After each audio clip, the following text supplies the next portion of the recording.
It is a island in the Pacific, and I can see the beautiful turquoise water and the white sand, lush tropical vegetation expanding all the way to the shores. Coconuts leaning into the water, coconut trees. And I can see patches of darker vegetation under the water. So you could see turquoise and a little bit darker. It's almost like sea grass or coral and stones. It's so peaceful.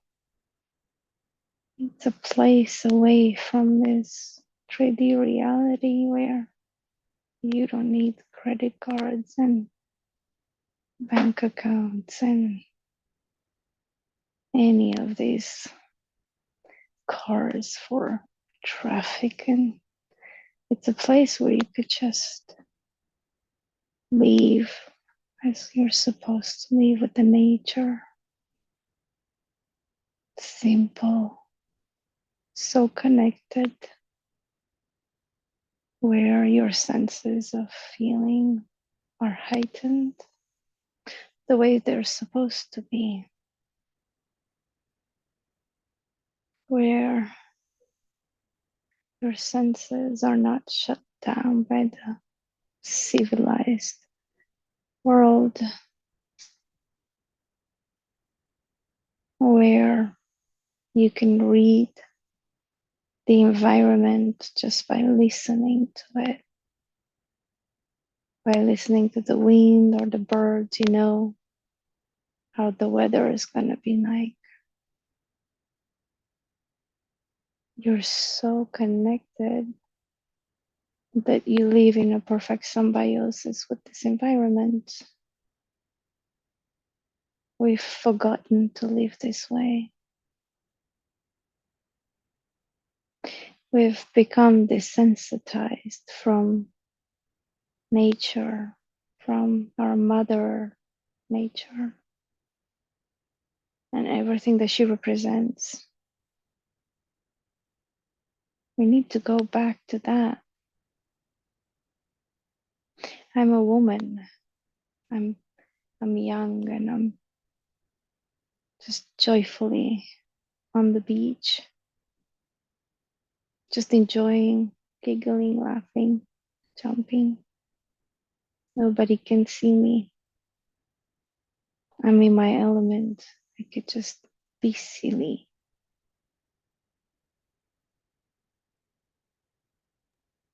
Take it all in. Can you describe yourself to me? Can you tell me more about that? I have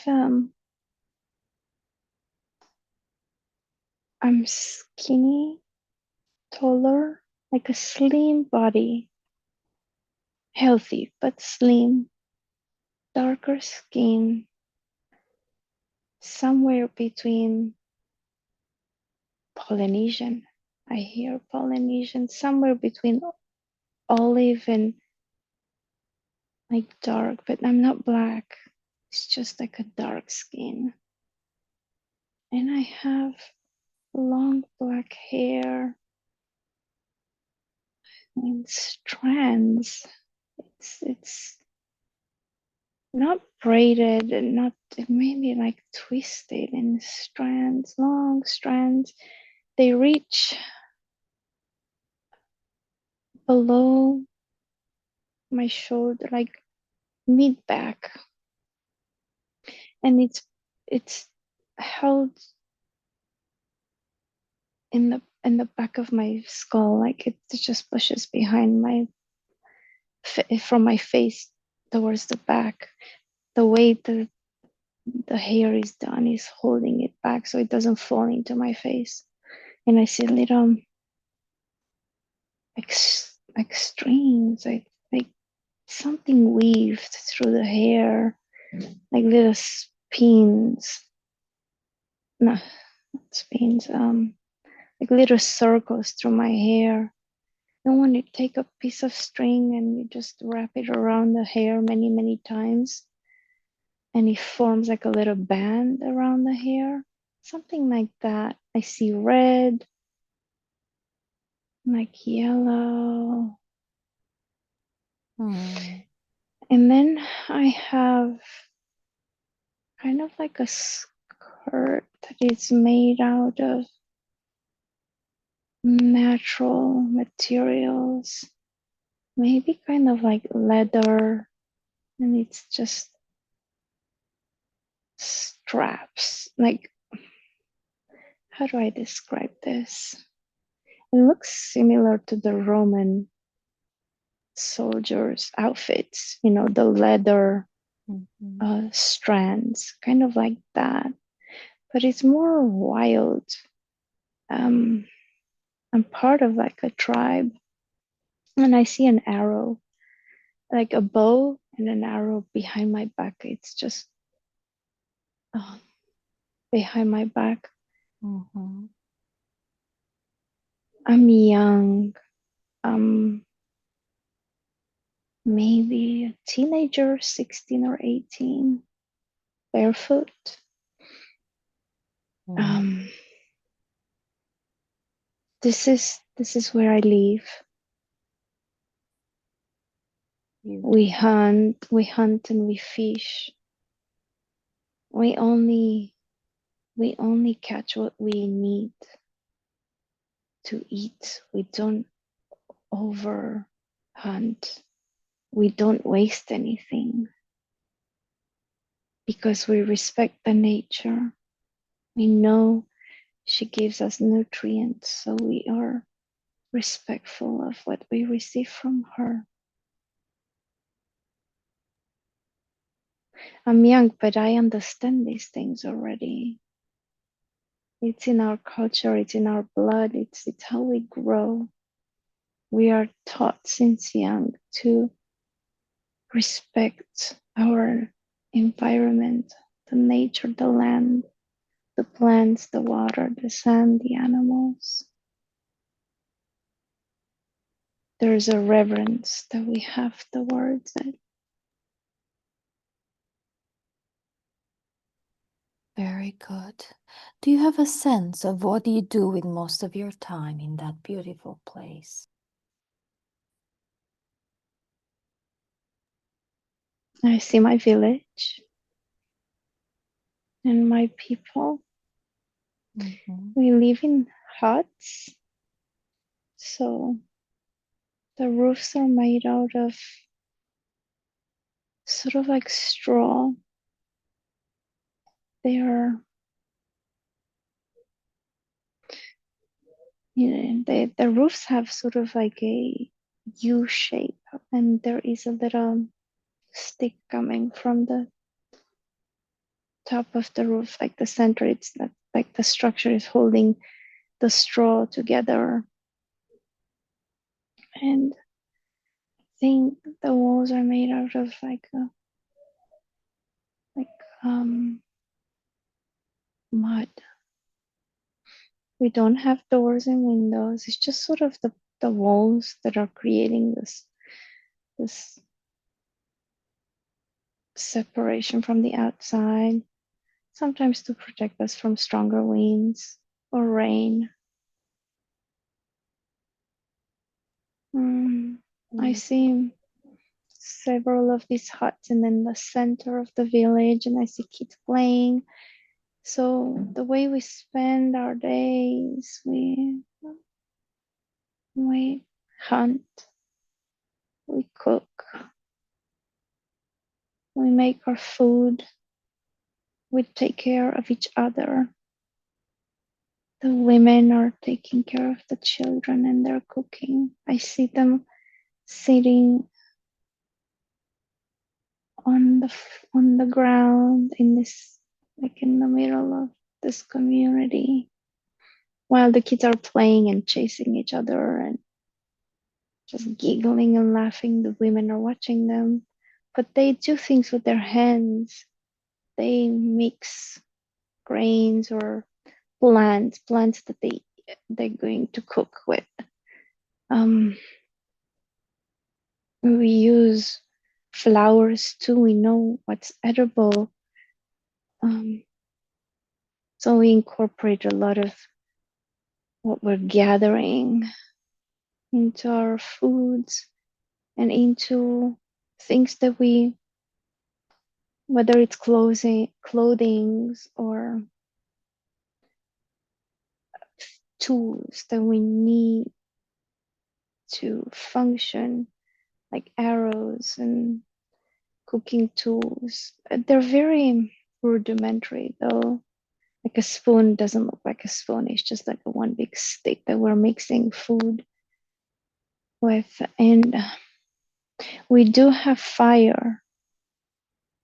I do see that we have used fire. So we already know what fire is. We use it for cooking sometimes, but not all the time. We still consume a lot of plants that are coming from nature the way they are. We understand that it's important for us to consume these plants that are alive because the nutrients are alive, and so it benefits our bodies before we destroy it through cooking. I want you to move to a time when you're having a meal in your home and you're there now, and what are you aware of? Tell me about that. It's a bowl made out of mud. It's brown. We use the fire to bake it so it hardens and the food doesn't seep through the mud. And it's like a soup. I can see through the liquid, and there's floating leaves. I don't know what plant that is, but they're just floating in there. And the way we eat it, we just sip it, sort of like drinking tea from a cup. Well, we hold it with two hands and we just drink that soup. Very good. Can you tell me who else do you see around you while you're having a meal? Do you see anyone else around you? No, I could feel that like younger, maybe children, but they're not mine. They're not mine. I can't tell whether they're my brothers. I don't know if I'm related to them, but I don't see a family. But my community is my family. We are so close to one another that it's like other people's children are like my little brothers and sisters. We're so close. We're very tight as community. Beautiful. So you're all there together all the time, and it's very beautiful. Yes, we're very, very supportive of one another. It's literally like we're one big family. Even the way the houses are built, the little huts are built, they're around this circle, like the center, right? They're built in a circle. So they're very close to each other and facing each other. And that gives us a sense of closeness. We don't have doors and windows to separate us from each other. So we easily can hear each other and call each other if we need to.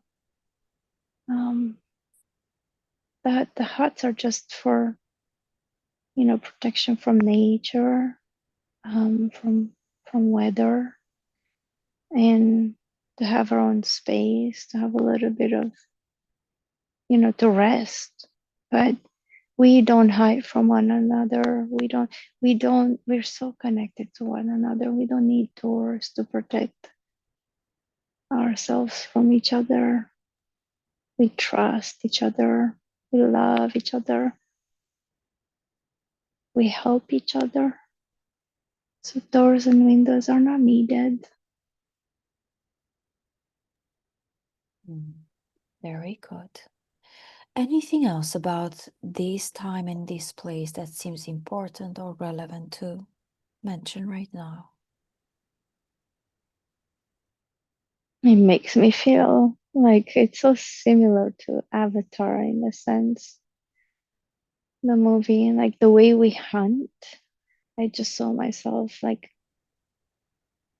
using the bow and the arrow and stretching it to aim for something.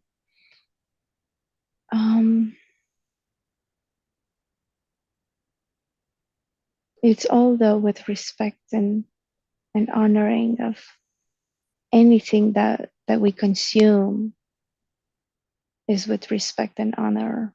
Nothing is wasteful. It's a very balanced way of living. I know from outside it may look like savages, but no one can understand unless they live this kind of way, how beautiful it is and how evolved we are in our consciousness to be able to share so unconditionally the space with one another in such a loving way and supportive way. Very beautiful. Very good. So I want you to now leave that scene behind. You're leaving it behind. And let's move forward to an important day in the lifetime of the woman that we are watching. We're moving forward to an important day in the same lifetime. And we have now moved forward to an important day. And you are there now. We are there now. And what are you aware of? I landed on a spaceship. Very good. Tell me about it. Um, um, I don't know if I'm a pilot, but I'm certainly seeing the dashboard and there's several of us, and I can see through the window outside. And what do you see outside when you look outside? The space, it's dark, and I could just see the stars. We're not moving fast. They're just different speeds when you travel to space, and there's right now we're in between. When you jump, it's where the speed just the lights go really fast, so it becomes like strikes of light. That's jumping. That's going through a portal or a wormhole. But once you reach on the other side, even though you're moving really fast, everything through the window is stagnant. It appears as if it's not moving, but you are moving. And we are past this jump, past this gate, past this portal. We're now on the other side. I don't know what we jumped. We just reached into this galaxy, and I can see so many beautiful colors of different galaxies that are surrounding us. There are many galaxies and planets, and there's different colors. Um, the the spaceship is not huge. It's just I hear 10 individuals, 10 for 10 of us. So it's not very big. And the screen, the window in the front, for the lack of better words, I don't think it's made out of glass. but I can't tell you what the material is made of.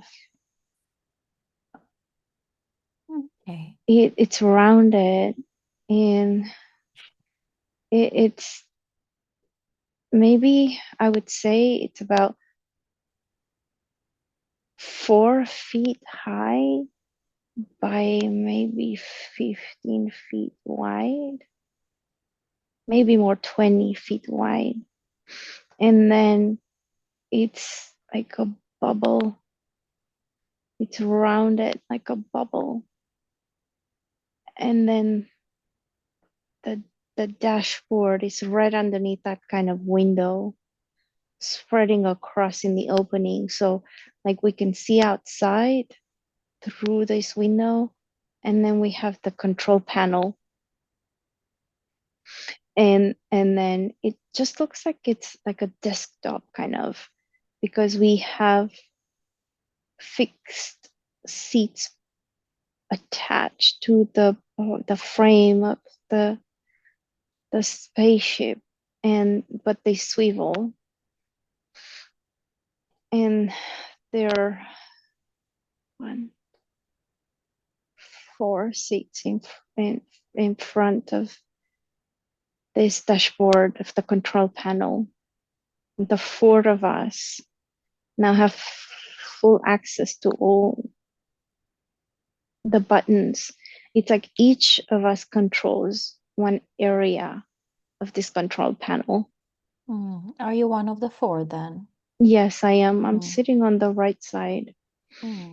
And can you describe the other ones for me? If you look to your left and you look around, can you describe who the others are and what you're seeing? We are not human. Mm. So we're wearing these spacesuits. I'm trying to see clearly. And the They're, more you look, the more clear everything becomes, the more in focus everything becomes, the more you look. Okay. I see like a V in an ellipse. That's our symbol.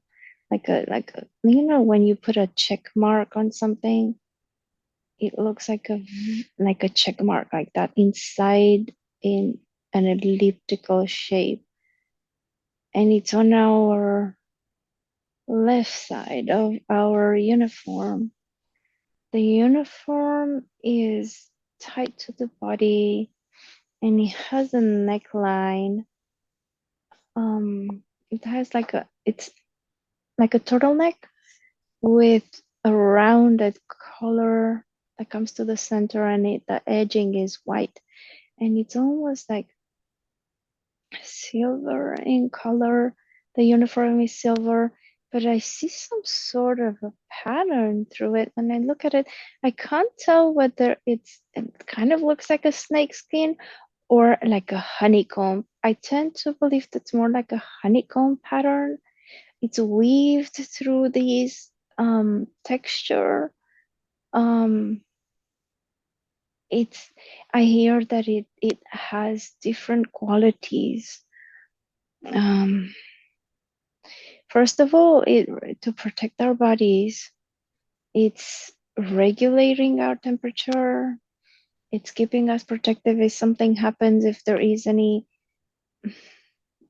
fissure or something like that. This is in through the spaceship, and the air from outside comes in. That suit is protecting us.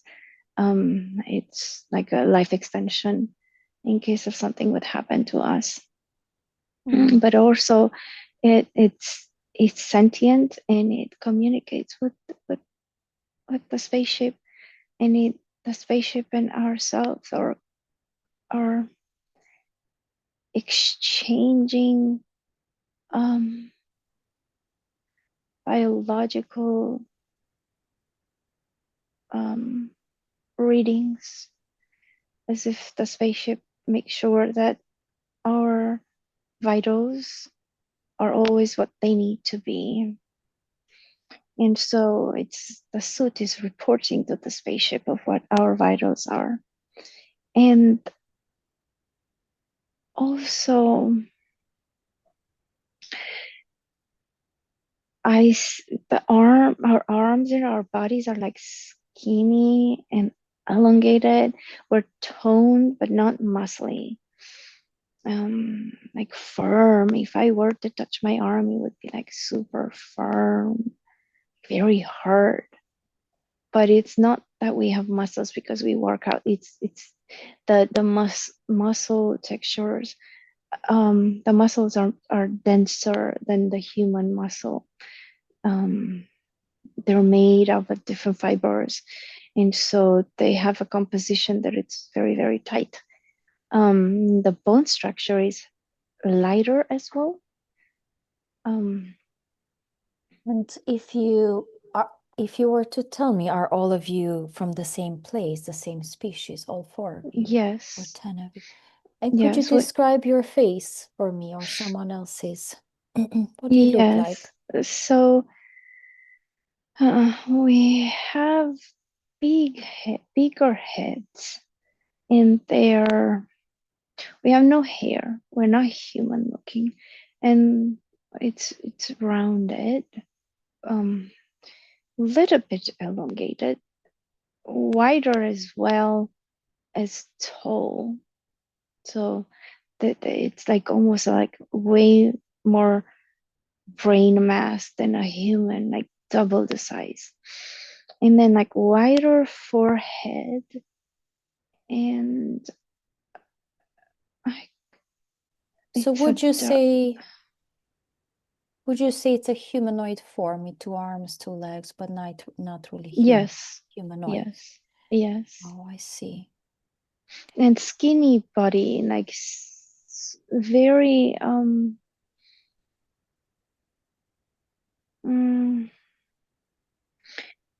stretched. If you take a human and you pull and you stretch the human, you look like a stretch human, like a Mm. Play-Doh. If you take a Play-Doh and you stretch a human figure, you'd look like that stretched, for lack of better words. Um, flat chested and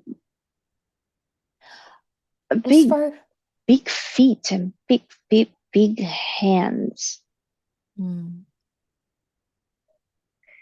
And long fingers, and the the fingertips are round with I don't see fingernails. They're round and they look like fatter than the finger. And the finger does I don't see bone structure like this, like our human fingers. It's more straight line, and then almost if you were to take a frog's fingers, it kind of looks like a frog's fingers.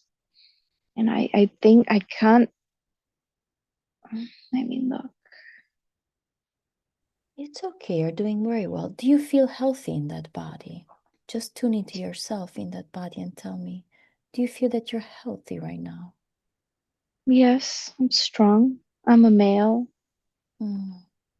like a male gender. Do you have a sense of what you are doing on that spaceship? Piloting or co-piloting? Exploration, Tell me more about that. exploring the universe. We're doing research. We're jumping into different galaxies to look for life. Mm. Do you have a home or a home base? I hear Aldebaran planet. Aderaban? Is that what you said? Yes. Hmm. Okay, very good. And do you have a sense what is happening right now in this moment? Is this an important day in any way? We're about to discover a planet. We're excited. We think that this is the one that we've been searching for a long time. So Tell me more. it's an exciting day. We received the permission to approach it. Mm, some of these missions, sometimes this research is also you have to be very careful. So there is a lot of preparation to approach a planet. You just don't go like that. You first make sure it's safe. You're in a safe area. You do not know what's around that galaxy, so you first um, a lot of the missions are just in reconnaissance to make sure that this space and this galaxy or where this planet is located, if it's safe, not just from other um, less benevolent beings, but also from the the way the the solar system works in that area. Like make sure there's different gases or asteroids or other interference, cosmic interference that could be damaging and destructive to the mission, to the spaceship, to ourselves. So there is a lot of testing that's being done and a lot of reporting that's being done around the environment to make sure that it's safe to even fly into that area. And once that's cleared and the navigation pathways are being approved and it's clear, then we can approach. So we've been doing this for so long. This is the time when we can get closer to the planet, and it's so exciting because it's we've been waiting for this for so long. We've been monitoring this planet for so long, and being able to get close to it, it's so magical. I love to be in space and to be outside of my planet, to go and explore in the expansiveness of the universe. And as we're getting closer, this planet is so bright. It's just it's glowing. It's blue and it's glowing. Mm. And it's What just is mm, it's a beautiful planet. what is so exciting about this planet? Is this a special planet in any way? You said you've been looking for it for a while now.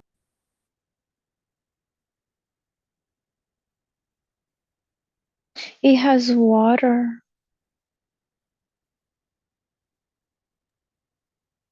It has water. Is water And important?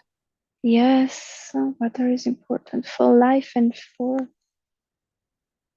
consciousness. But it's stable, and its atmosphere is stable.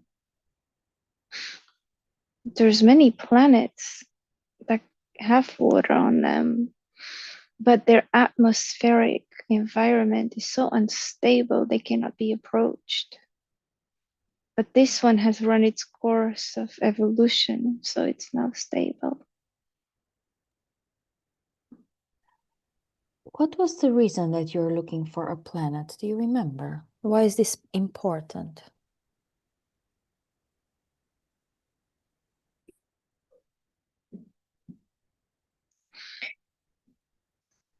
We ran tests in our laboratories. We are part of the research team to preserve life. And it's our mission to bring back home in our research labs any form of life that we find, not only that we're like a library of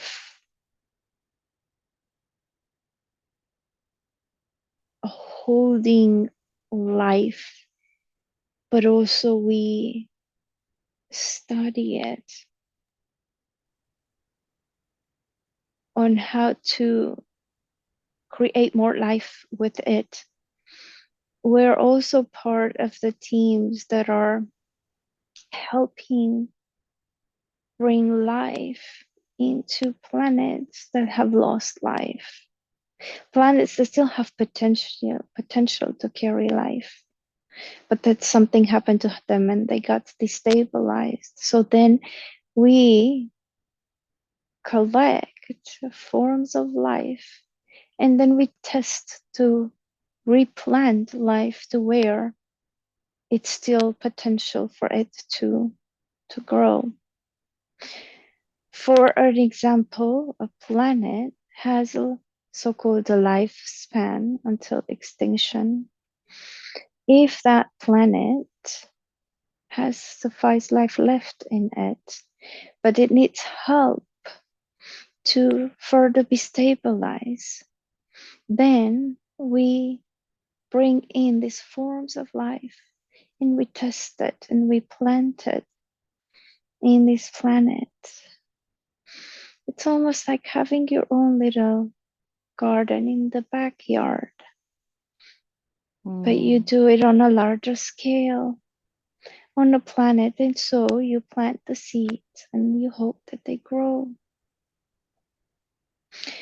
Many planets may have forgone through some events that had caused destruction on them, but they still have so much potential. Maybe their soil compositions, their atmospheric compositions, it's still very viable for life. And so we discovered these planets that have a possibility to grow life, and then we nurture them like they're our gardens. And so it takes many, many, many years and many tests. We tested on a small scale in the lab. It's almost like a miniature. We can recreate it on a miniature scale. And so after we tested many times and in that smaller scale, we have successful results. Then we take these results and we go on the planet and then we plant it. Because if we can recreate the atmospheric environment of that planet on the smaller scale, we can conduct the test in a much simpler way and more effective way in the lab. And once we achieve successful results, then they can be applied on a larger scale. Then bigger missions, of course, and bigger spaceships and larger amount of staff is required to be sent to these missions for planting that planet with these new forms of life.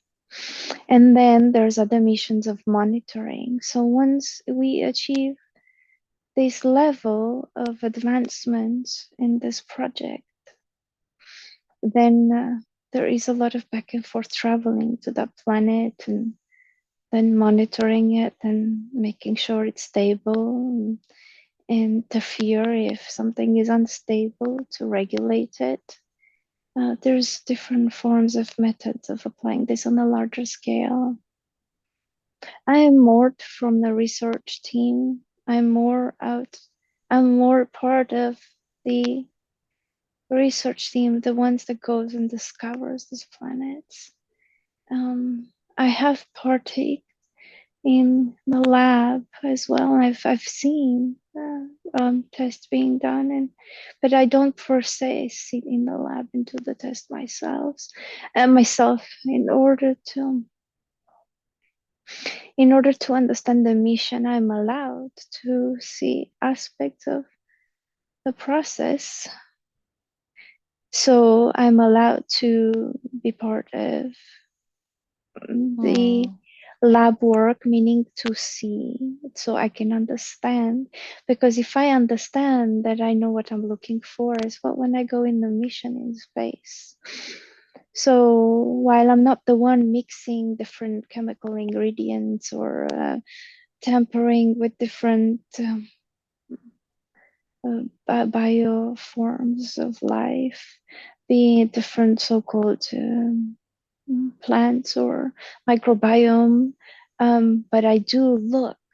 It's part of my training to take these so-called classes where I see other people at work and I hear what they say, and I'm being educated how these life forms are being shaped in the lab. That sounds very beautiful. And could you tell me, when you end up finding this beautiful planet, the blue one, the one with the blue light, is there anything important about that day that Mm. you've been preparing for so long? Mm. This planet has a frequency that it's sustaining life, and what's great about it is that the form of life that we find here, it's applicable to or applicable to many different planets. So it's something very fascinating about this one, and I tend to believe that this is the Earth you have right now. And it's the diversity of it, it's so wide that it could be planted in many different forms and different other planets. This is very unique. We do not find this with many other planets to be so easily acceptable by other planets. This form of life. That's why it's so unique. Um, I see. So this is an important day when you find it because it's very unique and you don't find this much. yes, there is so much potential. Think how many planets we can repopulate with the life from here. Like, for example, we've collected sample from different planets and we try to um,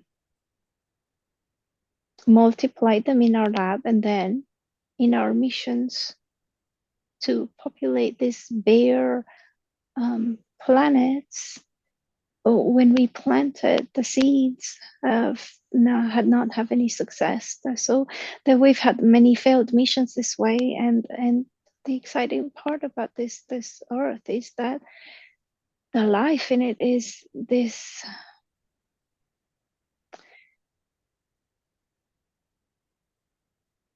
the biology of all life is so complex. It has a form of light in it, light and frequency in it, and that is allowing for this life to root into different planets and withstand those difficult climates and seed, truly seed. So the test that we've run by taking life from this earth and planting it somewhere else have been quite successful. We Mm. manage to populate this other planet with certain species of trees and microbiome, and of course you start very little, meaning from the smallest micro organisms, and you have to grow from there. You can't just take a tree from one planet and you go and plant it somewhere else. You have to start small. So you'll start with the microbiome and bacteria and organisms, microorganisms, and put them there in the new environment and see how well they're doing. And I hear mushrooms, I hear certain mushrooms do really well in these new bare environments where they're still quite unstable. They have a lot of gases and their atmospheric surroundings are still in the process of stabilizing. But with these with this microorganism that we're bringing in, they release certain these microorganisms release certain gases, and these gases are what are helping the new the bare planets to stabilize. So it's creating this chemical reactivity between the microorganism and the atmospheric field of the unpopulated planet, and it creates almost like a protective film. So it helps stabilize the atmosphere. It's a process. It's a long process. We have to start stabilizing the atmosphere first, and once we have stabilized that atmosphere, we then can bring more variety and more forms of life. Until then, otherwise they wouldn't be able to seed. They would not sustain. So stabilization has to come first. This all sounds beautiful. I want you to, so it sounds like this Earth planet ended up being very, very incredibly helpful for your research team. And I want you to now move to an important day in your lifetime, in the same lifetime, a day when you consider to be important, when something important is happening. And we have moved now, and what are you aware of? What is happening? I'm back home in my planet. I'm in the city. I'm in my uniform. The city is all white. It's so modern. Mm.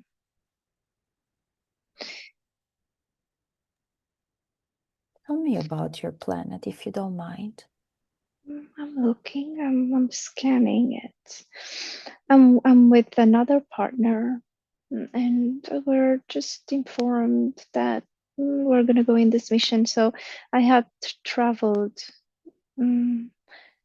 back in, I would say, in your terms here, on your human terms, you'd say back in time before the mission that we've just seen. I'm now in my planet being informed I would go in this mission, and I've been selected to be one of the few that will be part of the exploration team, and I'm so excited. It's a dream come true. I've been waiting for this for all my life. I know it sounds like I'm old. I'm not in that body. I would say I'm in what you count in Earth years, somewhere in my 40s. So quite a young body, but we live 200 years. What are your So people called? Can I ask you? Do you remember? mm, Your people, do they have a name? mm, I A Y I I Okay, think that's fine. How do they call you? Could you tell me that?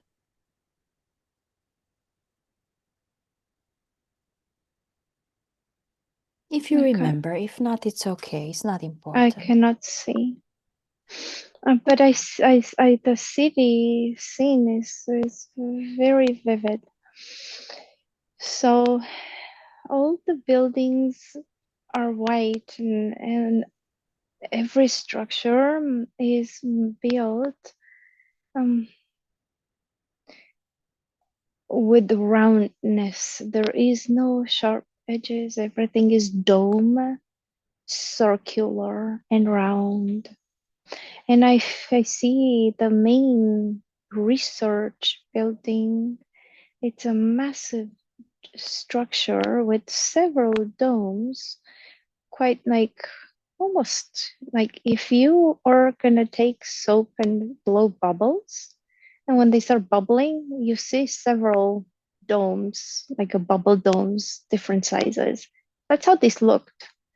And I see a form of honeycomb glass window and the ceiling, and the entrance is it has a very organic shape. It's not an arch and it's not a circle. It starts very sort of like aerodynamic. It starts like lower to the ground and then comes up and then it goes down again, and it's like a sort of somebody just took a pencil and drew waves of water. It's so organic. Mm. Um, they look as if they were built out of white plaster, but it's not plastery. The compounds and the building materials that we have, they are all use a form of intelligence that is creating these buildings.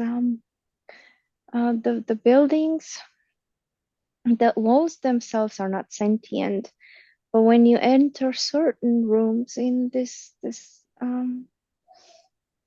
center, in the research center, certain rooms are programmed to be sentient.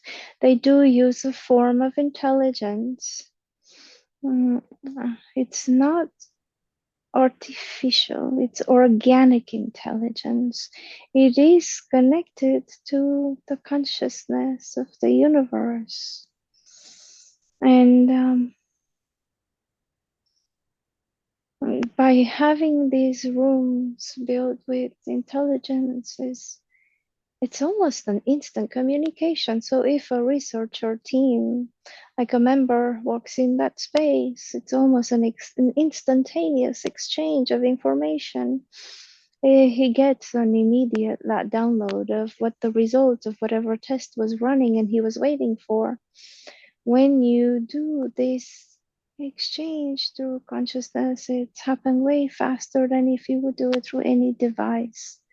The communication through consciousness is way faster than verbal communication. So everything happens through conscious and telepathy.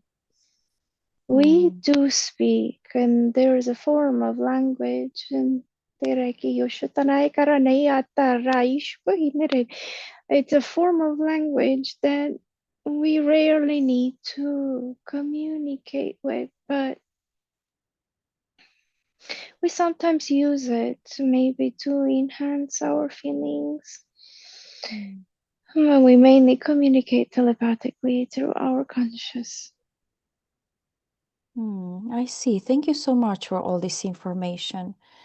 And the day that you are at now, this important day when you're sent on this mission that you've been waiting for a long time, is there anything else that is important or relevant to mention about that important day? I hear that it's at least 300,000 years before your human time. Is that an important number to know? This just sets us in so-called time in Mm. relation to what you know time being right now. Okay. This is when we have received the information that we can begin our mission to Earth. Beautiful. Is there anything else that is important about that day when you were told that you were accepted for that mission? Anything else relevant about that day? My excitement is barely controllable because I have been training for so long for Mm. this mission. We have to go through extensive training. We don't just prepare through the knowledge and the classes that we have to take to understand um, how to interact with the different planets. But there is the biological aspect that we need to study. Then we need to study the safety. So in those courses, we have to train everything that has to do with the safety of cosmic traveling and intergalactic traveling, coming into atmospheric fields with different planets, safety when it comes to the space traveling, but as well as safety in operating the conscious spaceships um, and then our own body in then different situations of crisis situations, how to handle that situation. But then there is an extensive training on to preparing the body for different changes in atmospheric densities and preparing the body for this intergalactic jumping and traveling. It has to, you have to have a physical um, endurance, let's say. So it takes years and years and years of tests and tests. And so to be able to be chosen for this mission is so unique because not many of us have been selected. And so I am one of them. And so I'm so thrilled to be able to be part of this unique journey. It's so moving. It's moving me so much. Mm. Not many of us. When I say not many, it's a handful. I hear maybe 14 of us only. So it's a very, very, very unique mission. Mm.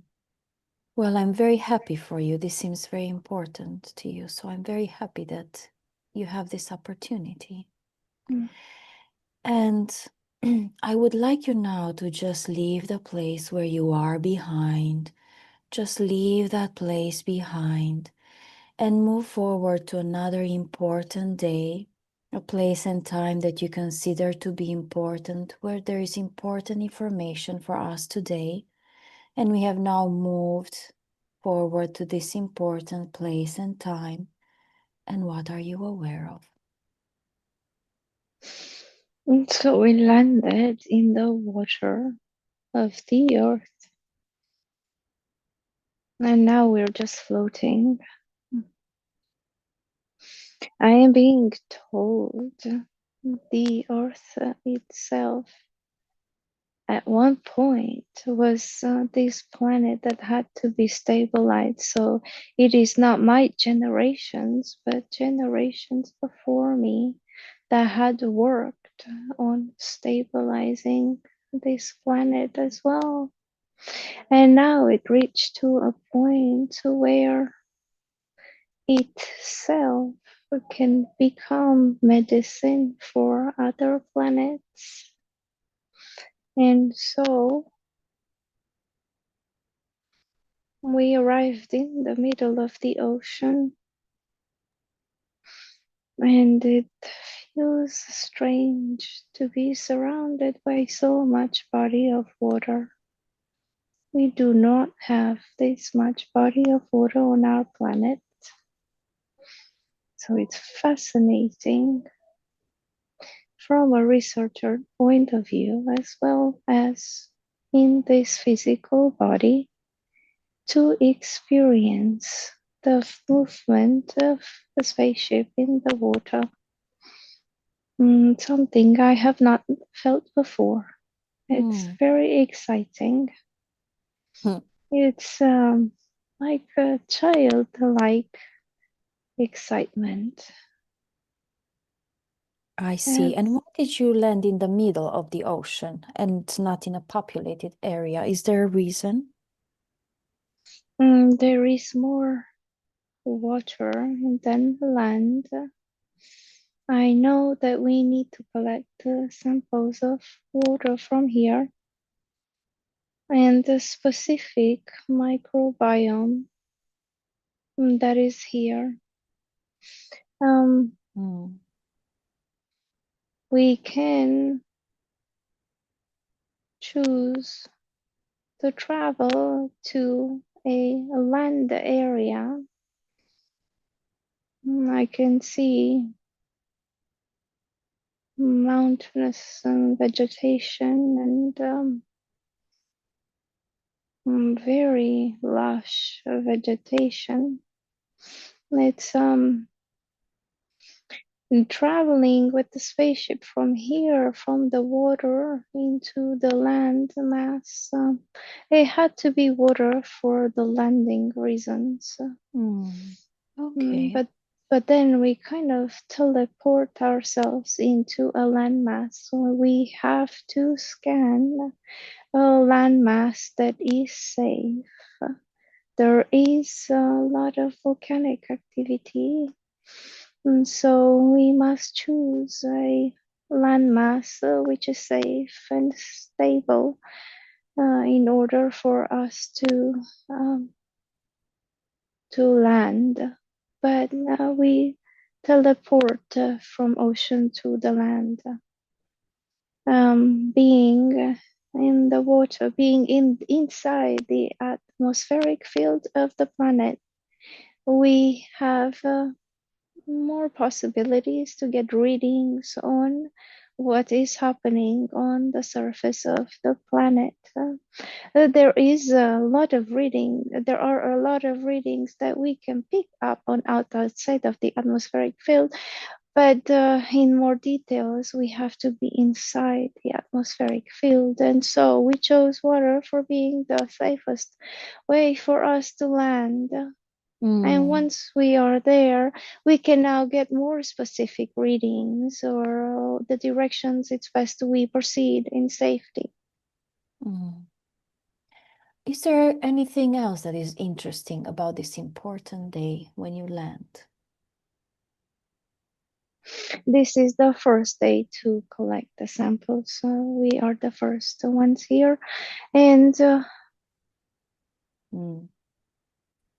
it's very exciting. We've been waiting for this for so long. So is our entire team from home. They can see from their screens our landing, and so they're cheering with us. It's such a heartfelt excitement between all of us as we are all part of one community. And so my success is their success. And it's wonderful to be able to share with them. Through this suit, we can telepathically send the excitement between us, so they can feel my excitement as if it's theirs, and I feel theirs as if it's mine. That sounds really wonderful. Anything else that seems important or relevant to mention about this day before we move on? And today we are meant to land the spaceship and collect plants. So we have now evolved. I mean, we have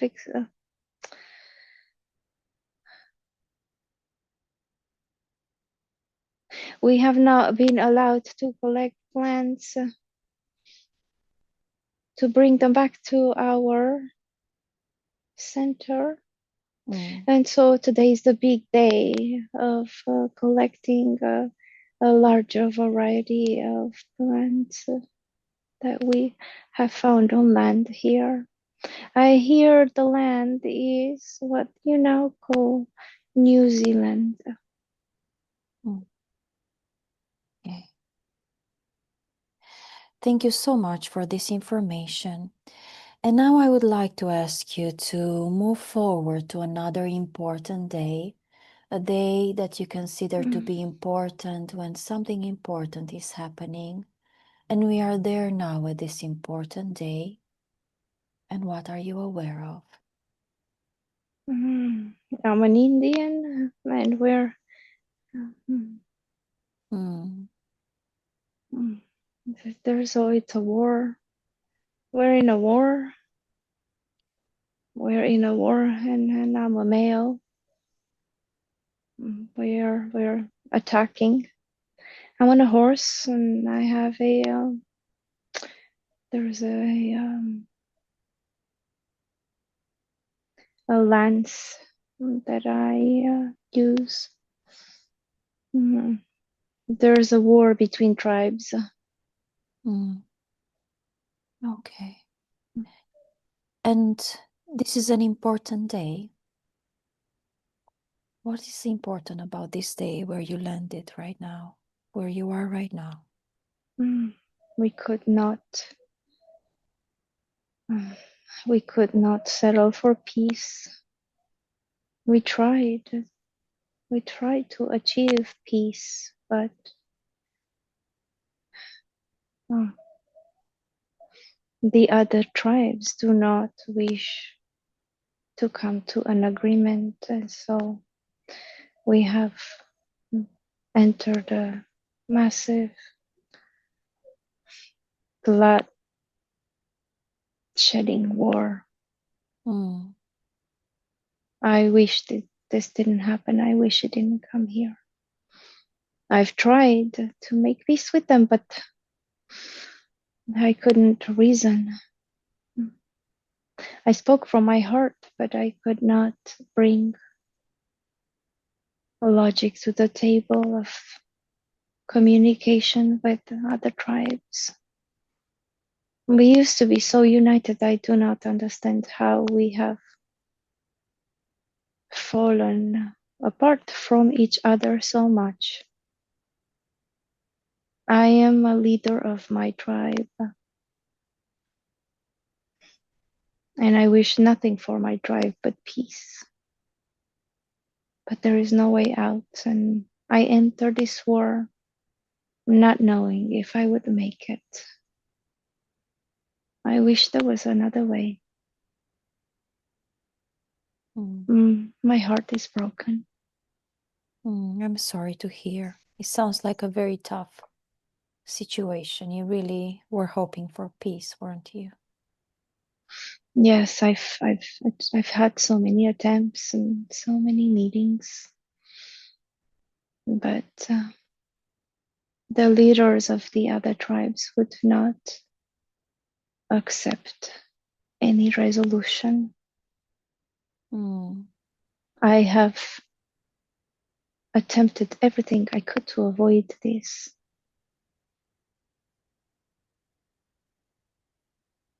but they want confrontation, disagreement. It's like we have fallen away from each other. What What was the happened? disagreement about? Can you remember? Land. Okay, so you ended up in a war because of the land. Yes. I see. Why can't we live in peace and share the same land?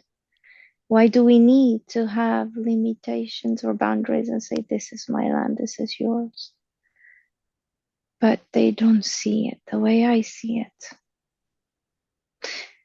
I understand I'm the ambassador of my people, but I can only go that far in communication if my communication is not being received. I've tried every method of peace that I could think of.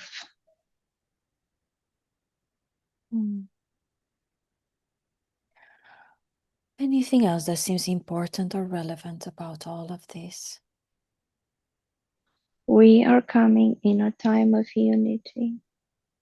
We must remember it's so easy to find the differences that will begin wars and disagreements. But it's time now that we set these differences aside and look at things that we have in common to bring us closer to one another. So this is to remind us that it's easy to fall into wars, and even it's harder to avoid wars. But nonetheless, once we succeed at that, the rewards are extraordinary. And this is a reminder we no longer need words.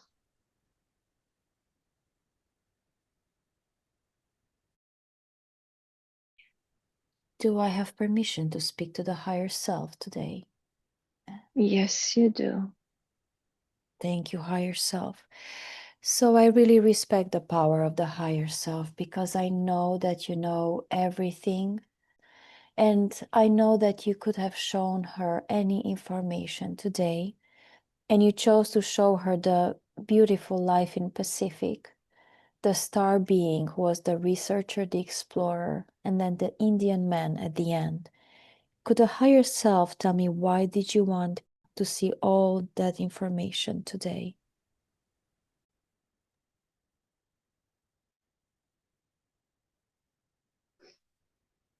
She needs to understand her multidimensionality, to remember that all that she experienced was connected to this organic consciousness. And so, whether through attempting unity, to achieve unity through the Indian man, or through looking for life as a starseed being, exploring the vastness of the universe, creating life, being part of creating life, or being that young woman in a tribe who lived fully immersed in the life of the village and living with nature, fully immersed in connecting with the planet. These are all different forms of connectedness with one another and with ourselves, and then within the entire universe and multiverses. And so connection is key. And she needs to always keep that in mind. If she misses her home sometimes, she could feel at home by submersing in nature, going in nature, because there is no separation. So when she connects to the nature, she can connect to the consciousness of all that is, and that consciousness of all that is exists at the same time on her planets, where she's come from, where she had different lives, where she existed. And through this connection, she could be in her heart in all these spaces and times and lifetimes and planets and what she may call home or homes. There isn't just one per se, because she's been everywhere and she's been everything and she is everything. And so when she understands there is no more separation between her and Earth, or her and the universe, or her and her future and past lives, then she will not feel like she is missing home, because home exists within her at all times, has never left. This, thank you so much, higher self. And this feeling of missing home, is she remembering the specific home that we saw today, or where is that coming from? She's missing,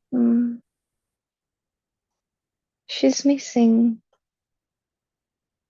several homes. She's been living a life in different planets. One of the ones as a researcher that we spoke about is one of those that she's missing dearly. So she has this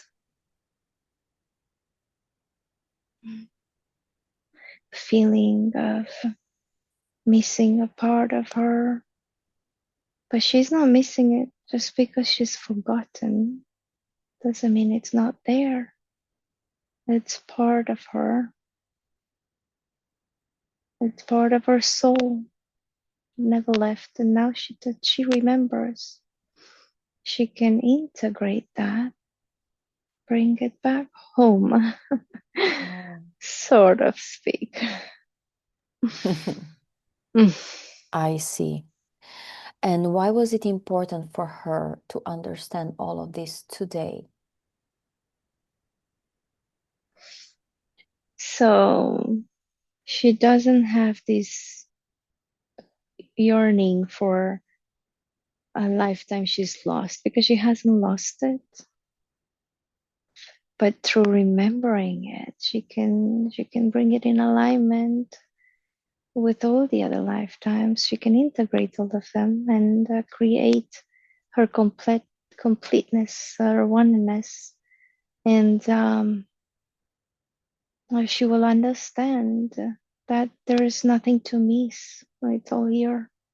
As space and time is an illusion in the quantum field, she can always tap into these lifetimes. If she misses, in quote unquote, misses them, she could set intention and journey to these lifetimes to gather information herself, should she want to.